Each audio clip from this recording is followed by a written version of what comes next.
খাস কলকাতায় প্রমোটারগিরি দাদাগিরির অভিযোগ করছে, কারণ এক মহিলা তিনি প্রমোটিং নিয়ে অবৈধ প্রমোটিং নিয়ে প্রতিবাদ করেছিলেন এবং তারপর তার কপালে জুটল মার। এবং এক্ষেত্রে অভিযুক্ত আক্রান্ত যিনি মহিলা তার নাম হচ্ছে পায়েল চক্রবর্তী এবং তিনি অবৈধ নির্মাণের অভিযোগ করেছিলেন এবং তারপরই তার কপালে মার জুটেছে, এমনটাই স্থানীয় বাসিন্দারা অভিযোগ করছেন। অভিযুক্ত প্রাক্তন কাউন্সিলরের ভাই উত্তম হালদার পাইকপাড়া সিমলাইপাড়া লেনের ঘটনা, এটি প্রমোটিং নিয়ে বিবাদের জের, আর যার জেরেই প্রতিবাদী মহিলাকে মারধর করা হয়েছে এমনই অভিযোগ করা হচ্ছে। স্থানীয় বাসিন্দাদের একাংশের দাবি এটা দেবত্ব সম্পত্তি, নির্মাণ শুরুর আগেই এলাকায় চুরি বেড়েছে। আরও অভিযোগ স্থানীয় বাসিন্দাদের একাংশের, যারা বলছেন যে প্রমোটিং নিয়ে বিবাদ আর যার জেরেই এই ঘটনা। এক মহিলাকে মারধর করা হয়েছে, আক্রান্ত মহিলার নাম পায়েল চক্রবর্তী, অবৈধ নির্মাণ তার প্রতিবাদ করাতেই জুটেছে মারধর। আক্রান্ত মহিলা পায়েল চক্রবর্তী, তার বক্তব্য কি শোনাবো? না, একজনই মারধর করেছে, উত্তম হালদার মারধর করেছেন। বহুদিন যাবৎ ধরে আমার সাথে কেস চলছে, কারণ একটা ইলিগাল কনস্ট্রাকশন হচ্ছে। এটা পুরোটাই একটা দেবত্ব সম্পত্তি, তো এই নিয়ে কেস চলছে এবং আমাকে এখান থেকে তুলে দেওয়ার চেষ্টা চলছে, যাতে এই জায়গাটাকে ওরা নিতে পারে, কনস্ট্রাকশনটা বাড়াতে পারে। তো বহুদিন ধরে আমাকে টার্গেটও করেছে এবং আমাকে বলেছে তুই টার্গেট হয়ে গেছিস, তোকে আমরা দেখে নেবো, ফ্যামিলি নিয়ে থাকিস বা চলে যা, এরকমও কথাবার্তা শুনেছি। 401-এর নোটিশ লাগিয়ে দিয়ে যাওয়ার পরে সেই কাগজ ছিঁড়ে দিয়ে এরা কাজ চালিয়ে যাচ্ছে। আক্রান্ত যে মহিলা, তার বক্তব্য আপনারা শুনছিলেন। তিনি বলছেন যে বহুদিন ধরে তাকে টার্গেট করা হয়েছিল, তাকে এখান থেকে উঠে যাওয়ার কথা বারে বারে বলা হয়েছিল, এমনটা তিনি অভিযোগ করছেন। আমরা এই বিষয় নিয়ে আরো জানবো, কথা বলবো সরাসরি। অর্কদীপ্ত এই মুহূর্তে আমাদের সঙ্গে রয়েছেন পাইকপাড়া সিমলাইপাড়া থেকে। অর্কদীপ্ত, আক্রান্ত মহিলার বক্তব্য আমরা শুনলাম, যে অভিযোগ তিনি করছেন তার পরিপ্রেক্ষিতে তিনি কি থানায় কখনো অভিযোগ দায়ের করেছেন?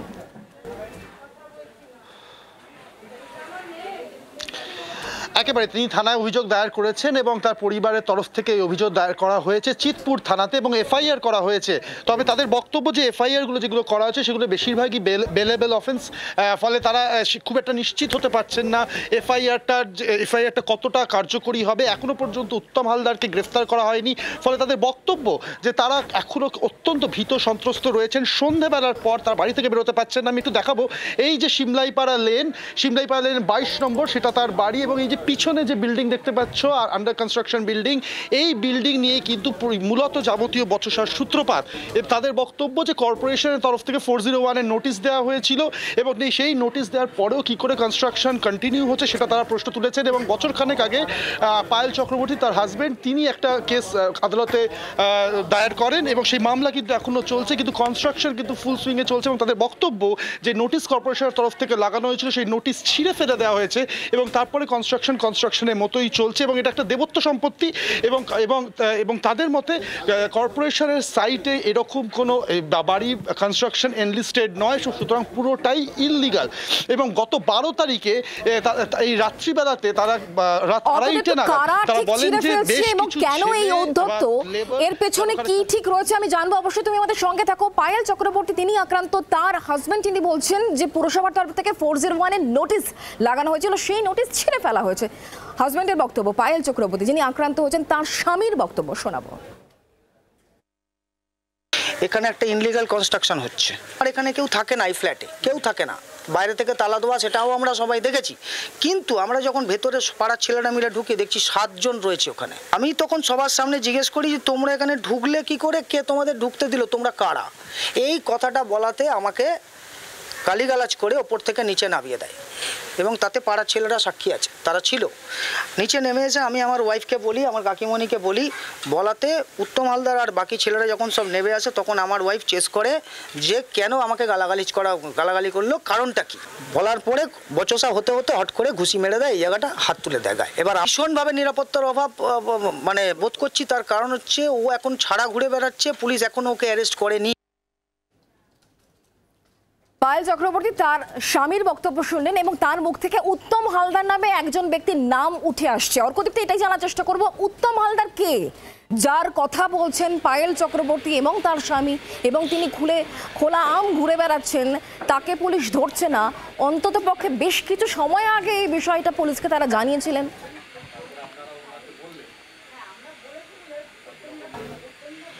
শুক্লা, একেবারে উত্তম হালদারকে এই প্রশ্নটা নিয়ে আমি কিন্তু সরাসরি চলে যাবো পায়েল চক্রবর্তীর কাছেই। তিনি রয়েছেন এই মুহূর্তে আমার সঙ্গে। উত্তম হালদারের প্রতিপত্তির কারণ কি? তিনি কে? এতটা প্রতিপত্তি তার এই পাড়ায় হলো কি করে? উনি আমাদের গৌতম হালদার, যিনি আমাদের এক্স কাউন্সিলর ছিলেন, ওনার ভাই। তো উনি 2 বছর আগে মারা গেছেন, কিন্তু তারপরেও উত্তম হালদার আমাদের পাড়ার মধ্যে প্রতিপত্তি বাড়িয়ে রেখেছেন এবং সবাইকে ভয় দেখিয়ে রাখেন। মোটামুটি একটা ভয়ের মুহূর্ত তৈরি করে। ভয় দেখিয়ে রাখেন মানে কিরকম ভয় দেখান? ভয় দেখিয়ে রাখেন মানে উনি একটা লিগেলি একটা মানে উনি একটা দলের সাথে আছেন সেরকম একটা ভয় দেখিয়ে রাখেন যে ওনাকে কেউ কিছু করতে পারবে না, ওনার সাথে কেউ কিছু বলতে পারবে না, এরকম একটা ভয় দেখিয়ে রাখে।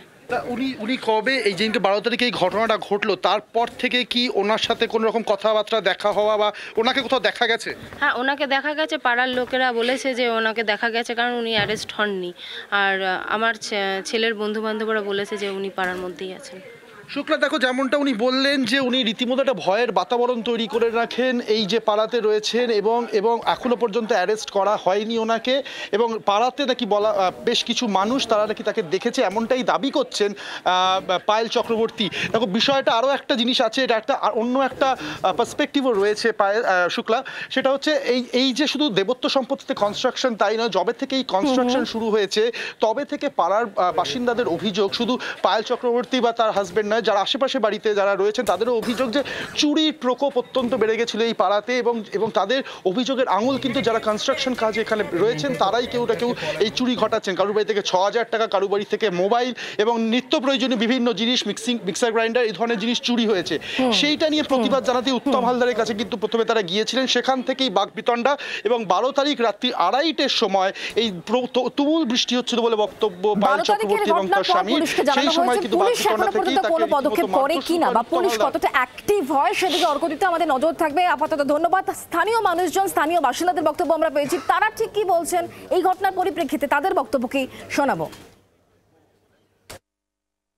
এই কনস্ট্রাকশনটা শুরু হওয়ার পর থেকেই চুরির সমস্যা হচ্ছে, এবং চুরিটা ঠিক চুরির মতো আমি বলবো না, এটা আমাদের কিছুটা ভয় দেখানোর মতোই আমাদের মনে হচ্ছে। কারণ চোর এসে ঠিক পার্টিকুলারলি কোনো জিনিস, টাকা বা এইসব নেওয়ার জন্য আসছে না। চোর আসছে, প্রতিদিন আসছে, পুলিশে খবর করার পরও আসছে, এবং তাদের মনে কোনো ভয় নেই।